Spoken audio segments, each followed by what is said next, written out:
Hi hello నమస్తే welcome to movie mixture. Game changer second single పై serious discussion నడుస్తోంది. First single తో ఇప్పటి వరకు రాని మూమెంట్ సెకండ్ సింగిల్ తెచ్చిపెడుతుందా? అసలు శంకర్ సినిమా అవుట్పుట్ ని సెప్టెంబర్ 27న మనం చూడబోతున్నామా? గేమ్ చేంజర్ కు కావాల్సిన మూమెంట్ ఇంకా రాలేదు.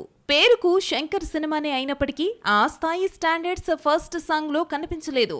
ఈ గ్యాప్ ను ఫిల్ చేయడం కోసం మేకర్స్ కరెక్ట్ టైం కోసం ఎదురు చూస్తున్నారు. దాంట్లో భాగంగా దేవరా రిలీజ్ రోజున సెప్టెంబర్ 27న సెకండ్ సింగిల్ ను థియేటర్లలో ప్రదర్శించాలని చూస్తున్నారట. జరగండి జరగండి పాట తమన్ రొటీన్ సాంగ్ మాదిరిగానే కనిపించింది. ఈసారి వచ్చే సాంగ్ కదలండి కదలండి అంటూ ఉండదు కదా అంటూ నెట్టింట్లో జోకులు పడుతున్నాయి.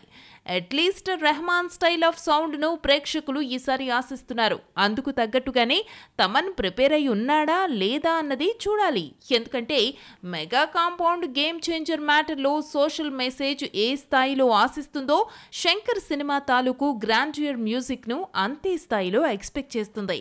గేమ్ చేంజర్ సినిమాలో కొన్ని షార్ట్స్ తీసే బాధ్యతను ఆ మధ్య దర్శకుడు శంకర్ దిల్ రాజుకు అప్పగించాడు. సినిమాకు కావలసిన లాంగ్ షార్ట్స్, ఏరియల్ వ్యూ తాలూకు షార్ట్స్ ను దర్శకుడు శైలేష్ కొలనుతో పిక్చరైజ్ చేయించారు. అయితే శైలేష్ ఇక్కడి వరకే చేశాడా లేక శంకర్ డేట్స్ ఇవ్వటం లేదని మిగతా టాకీ పార్ట్ కూడా చేశాడా అనే డౌట్ పరిశ్రమ వర్గాల్లో కొడుతోంది. ఏది ఏమైనా దేవరా వచ్చే రోజు గేమ్ చేంజర్ సెకండ్ సింగిల్ తీసుకురావాలనే ఐడియా మెగా ఫ్యాన్స్ కు మంచి కిక్ ఇస్తోంది.